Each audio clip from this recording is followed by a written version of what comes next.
Album ritratti, Lura Fiz-Zmien, Lura Fiz-Zmien, pajjiż ieħor milli nafjien, titħabbek miegħu bla ma trid u kemm nixtieq inqara l-ftit li jerġa' dak iż-żmien mill-ġdid.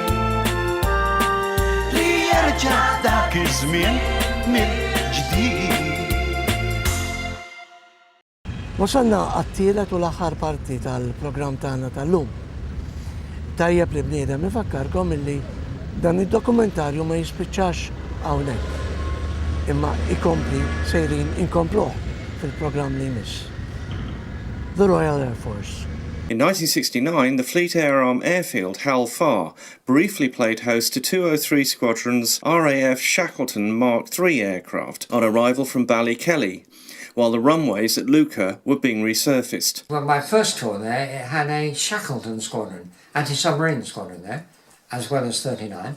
Then 13 turned up from Cyprus. The Canberras of 39 and 13 Squadron watched and recorded activities on the Soviet borders and in the Middle Eastern flashpoints. Due to increased Soviet activity in the Mediterranean, 203 Squadron were now to be based at Luqa permanently to operate anti-submarine and shipping patrols. Oh, we had fun and games there because at that period of time the Russians were making activity in the Med. The Shackletons of 203 Squadron shadowed Soviet shipping and submarines in the Mediterranean, tracking their movements in a dangerous game of Cold War cat and mouse. Definitely. When we were looking for submarines, we were really looking for them as best we could do. Really, yeah, definitely. When something came in through Gibraltar, you knew it was in the Mediterranean. You might have to go and find it, but once you found it, pass the information on to the forces in NATO, and they do the same for us. And one of the problems was tracking the opposition, the Russian ships.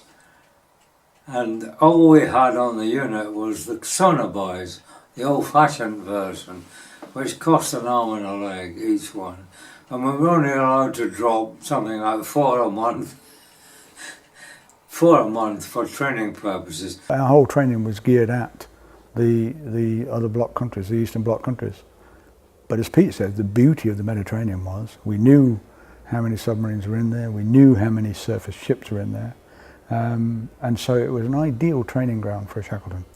There was an awful kerfuffle about this allocation of 3 or 4 sonobuoys a month, but trying to spell it out across an open telephone line when it's classified, you're hiding to nothing. Oh yeah, when we used to fly by Russian Sverdlov cruisers, for instance, you would see their radar control guns following you, and we had binoculars and we'd watch the crew on the cruiser watching us. In due course we got a series, but they were, I'm not kidding you, they were sending out an aircraft load of sonobuoys once a month, eventually, probably twice a month, when the opposition, the Russian opposition, got so active that they couldn't keep pace with it. Well, we had 3 Soviets in one day. Yeah. We found quite a few too. We were very good. Our crew one, we found a lot, what we called unalerted detections. We found 2 of their nuclears and 1 of their conventionals. Intelligence would tell us, well, there should be a Foxtrot 20 miles south of Crete going west because he's returning to the Northern Fleet or whatever. So we'd plan ahead. Dave would get on the old plot, he should be around about here. So we'd go around silent, no transmissions, nice and quiet, just visual. And sure as eggs are eggs, we'd get a little snort, boom, gotcha. So yeah, that was pretty good. I mean, to get 2 nuclears, which we very rarely saw anyway. So that would happen quite a lot. We were lucky, we were good. We photographed everything, really, that moved in the Med, and particularly we never missed a Soviet target of any sort. There were limitations how close we could fly. And sometimes if you get too close, you're allowed to go 1/4 of a mile from any Russian surface vessel. Meant to be, it's quite difficult judging 1/4 of a mile, so we sometimes went a little bit close to get good pictures. They used to fire the Very pistols at us, red Very pistols. So you'd see this big flare come up, and explode in front of you. The war started, so we'd train the guns and go towards them, and they would train their guns. So it was all this, well, you make a move and we'll have you, and they could have had us easily because they powerful big things, surface-to-air missiles on them and all sorts. Off the coast of Tunisia, off a place called Sousse, there are sandbanks about 15 miles out to sea. Every once or twice a week, one of our aircraft will fly to either Pantelleria, an island just off Sicily, or Linosa or Lampedusa, two little islands off Tunisia. Let's say Pantelleria. 190 degrees, 15, 20 miles, something like that. The sandbanks.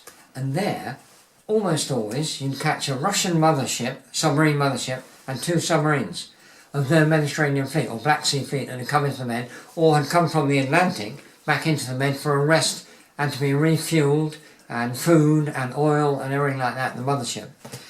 So we'd come zooming over the top at 250 feet at 400 knots or something like that, photographing everything, and they'd wave, they'd be swimming in the sea, these Russian Soviet Navy guys, you know. Sometimes you'd get, with the Soviet ships, nearly always the guns tracked you, or the missile system tracked you, if they were alert enough. Now, if you came flashing over, they weren't quick enough usually. Hadn't seen you coming.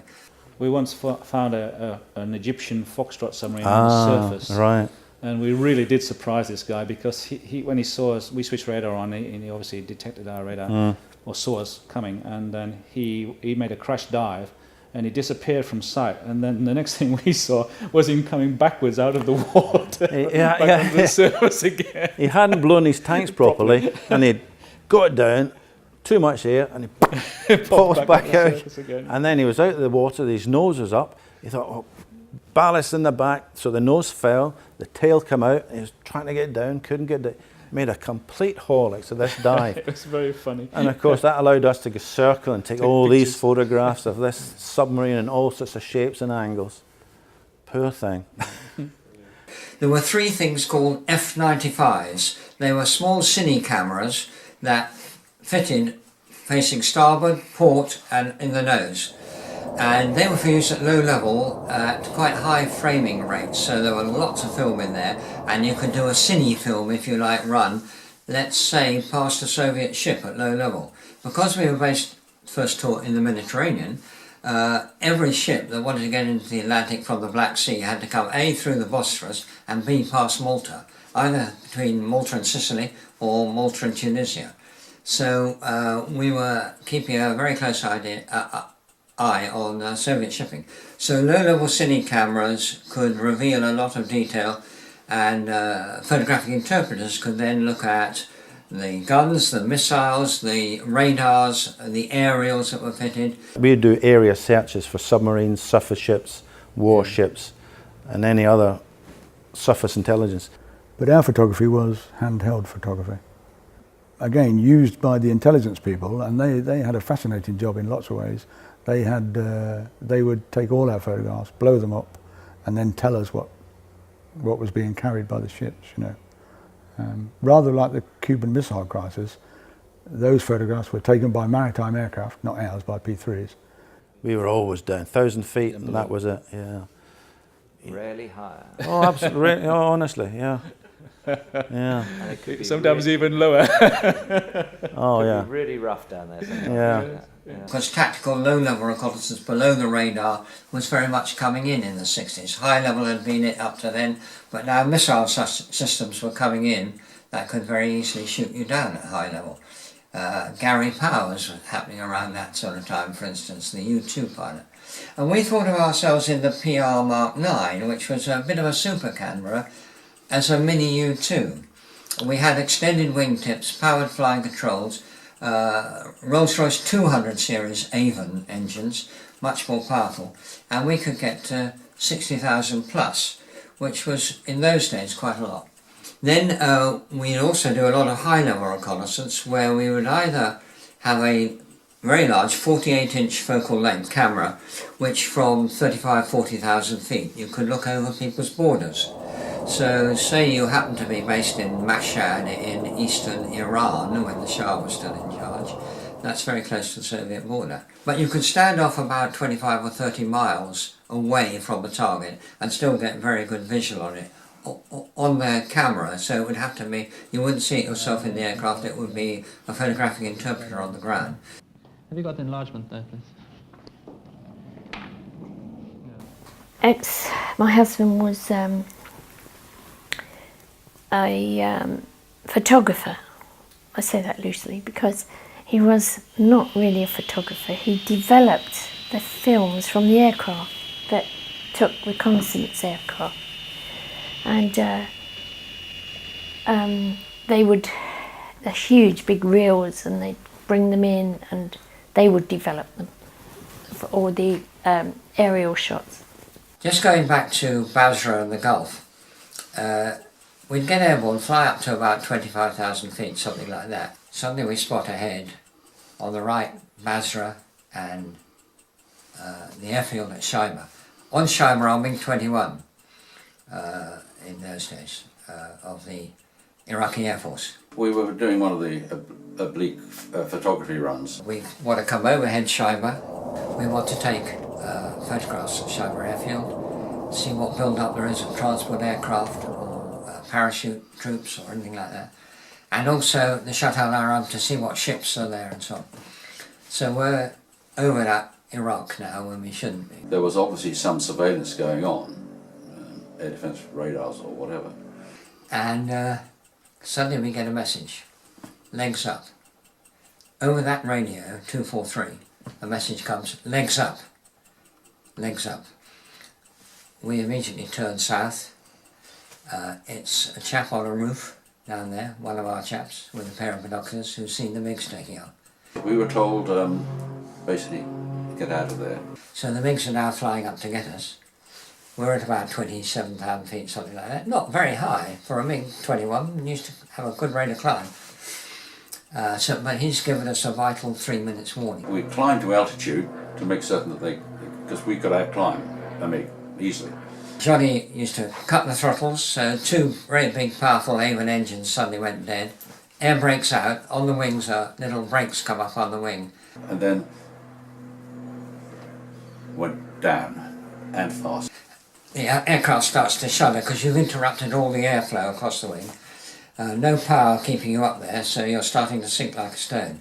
So we're going down as rapidly as we can, bit of pressure changing in the air and things like that, and the MiGs are going up. They haven't realised that that aircraft up there is now doing that, dropping like a stone, and they're full power trying to get up to it.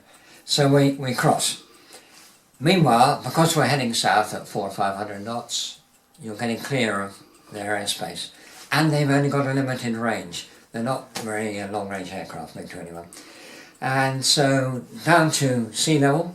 And did a low-level run back into Bahrain. Bahrain and Moharraka was our safe base there. I only felt part of the Cold War in terms of all the training we did was geared around that, and I remember all the public service films that were broadcast. Yeah, we knew we were in a Cold War situation for sure. No. Not at all. No. This is what I'm saying. You're so closeted. You're looked after, the whole thing. You don't know. You know, you're safe. You feel safe. Nimrod was coming in, and they were both operating alongside each other. And they thought, we'll get rid of the shack and we'll put this Nimrod in its place. During 1971, 203 Squadron started to retire their Shackleton aircraft and convert onto the Hawker Siddeley Nimrod maritime reconnaissance aircraft. It was the Comet with bigger engines, the pannier underneath, with the bomb bay and the radar in the nose, and the thing on top of the tail, and the mad boom at the back. Pressurised, we used to climb out to transit out at about 25,000, descend. If we were doing a Jezebel search, we would descend to about 15,000 feet. If we were doing a radar search, of course, we were down in the weeds, 200-300 feet, or anything in between. And then depending on how far out we were, when you came back, you would go, I think the highest I've been was about 36,000. You still had the same camera that you had on the Shackleton. And what you had, I mean, the Shackleton had it in the rear end. You had the window that you opened. You had the same thing at the Nimrod, except it was at the front. When you look at the Nimrod, you'll see behind the flight deck 2 hemispherical windows bulging out. You would depressurise fully, and then you would open them up, hook the window up, and then the camera operator would be strapped into his seat with the camera, and the assistant would be behind with the light meter, and whatever, you'd take a reading and you'd set the camera up, and that was it. You fly past, you take your pictures, and if there was a surface vessel in transit, like a destroyer or a frigate, we would go and check him out. Submarines, well, sometimes you just go out and sort of stick your toe in the water really and see if there was anything there. The Maltese Labour Party won the country's elections in 1971 and almost immediately began negotiations for a post-independence military withdrawal by the British Armed Forces. The Prime Minister of Malta was Don Mintoff. He was a socialist. He was neutral from the point of view of NATO, Warsaw Pact. He was quite friendly with Mr. Gaddafi in Libya, and he felt it unjust that the British should have a naval and air force and Soviet army based there as well. He asked us to leave in 1972. The Defence Secretary at the time negotiated with him, Lord Carrington, who looked very like Mr. Mintoff actually, with specs, and Mr. Mintoff said, well, I'll let you stay if you pay another 20 million a year for the base. I think at the time we spent 7 million a year, something like that. We gave the Malta government for the right to use the base. Mr. Carrington said, we're not doing that. Mr. Mintoff said, well, you're on your bike then. Smiley Milewater joined 203 Squadron as a newly trained Air Electronics Operator, or AE-OP, and arrived somewhat reluctantly in Malta in November 1971. Well, when I found out I was going there, I didn't want to. I tried to change places to go up to Kinloss in Scotland, but fortunately they didn't let me. And we got out there, and apart from Mintoff kicking us out, we got out there in the November. We unpacked the deep sea boxes for Christmas. We had Christmas, and January the 1st he kicked us out. An ultimatum was issued stating that all British military activity must cease on Malta by New Year's Eve 1971, and all personnel and their families must leave. My crew had been tasked before Christmas that in the new year they were flying out to pick up a new aircraft to bring back for the squadron.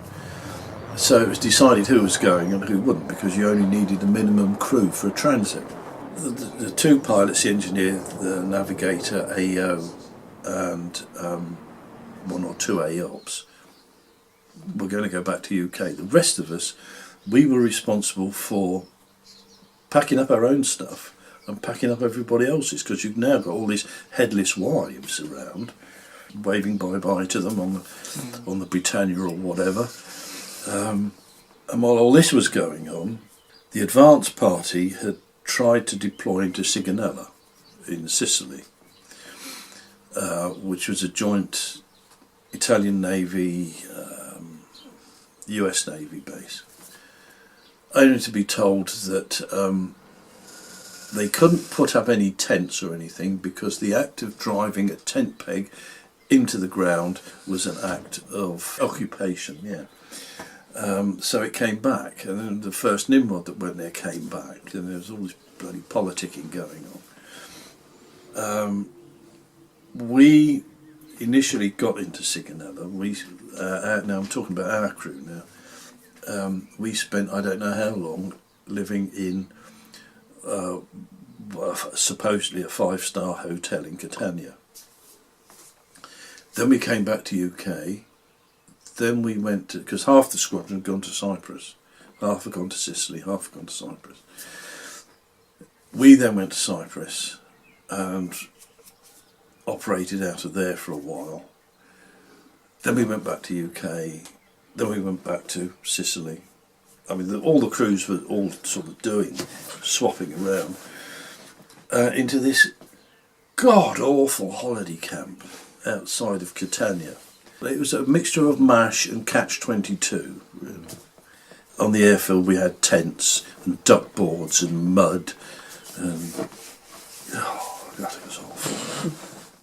The lowering of the RAF ensign at Luqa airfield on the 20th of March seemingly marked the end of the Royal Air Force in Malta. RAF Luqa squadrons were assigned to nearby facilities as guests of other Royal Air Force and United States Air Force bases in an effort to keep up their NATO flying commitments. NATO were appalled by this because it was a very useful base for not only the British but Americans, Italians, Dutch, Belgians, Danes, everybody used to come through there. Despite the closure of the British bases, negotiations continued between Malta and Britain. Spurred on by NATO, who wanted a 7-year extension to the British bases and were prepared to help pay for them. So NATO said to the Brits, look, pay in the money and we'll pay you. So you won't have to pay the bill will be paid by NATO. You just pay what you paid before. The deal was signed with the Maltese government, and on the 23rd of April the first 203 Squadron RAF Nimrod arrived at the reinstated RAF Luqa, followed by the Canberras of 13 Squadron and all the personnel and technicians needed to get the island's air operations up and running again. The relay centre had been sort of ripped apart, so we were acting as a relay centre, and it was a nightmare. I won't go into detail because it's just, I could be here all day, but all the equipment was on trestle tables and they kept getting kicked. You know, you just catch it with your foot and think it would chaos would reign. It got so busy that sometimes the corporal in charge would just get hold of all these tapes, rip them out, throw them in the bin. We just couldn't cope. And you say, you can't do that. If it's that important, they'll send it again when they realise it hasn't been received or wherever. So, thank goodness they got Sijui, which was a relay centre, back up and running after a couple of months after I got there. Sijui, it's in, it's just, I think it's just a couple of miles from Luqa, which was the main air base. RAF Sijui was opened in 1919 as a shore-based radio communications centre. Today it's a training centre for the Malta Police. Having spent a temporary period at the relay centre at RAF Sijui, David moved into the communications centre on Luqa airfield. We settled down then to be a terminal comm centre again, underneath the air traffic tower. So we were right on the airfield then. ليرجع ذاك الزمن من جديد. Farrinna naraw it-tmim ta' dan il-dokumentarju li sfortunatament ma nistawx narulkom fil-programm tal-lum għaliex il-ħin tagħna skadinna. Imma nurukom ir-raba' u l-aħħar parti ta' dan id-dokumentarju kalla jrid fil-programm li jmiss Lura Fiz-Zmien. Kunu magħna għal programm ieħor sa dan it-tant fisem Margaret, fisem daw kollha li jagħtu semhom biex intellaw dan il-programm jien ma baqali xejn ħlief insa.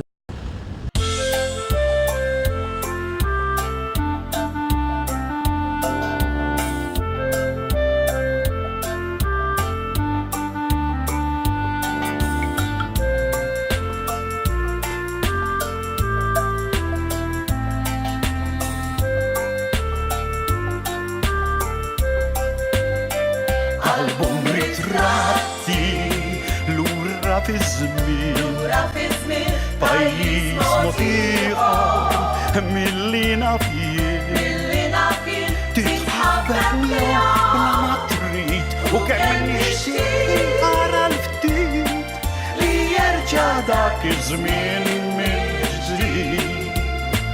Album ritratti Lura Fiz-Zmien pajjiż motiħor milli nafjien titħabbek miegħu bla ma trid u kemm nixtieq ara l-ftit li jerġa' ليرجع ذاك الزمن من جديد ليرجع ذاك الزمن من جديد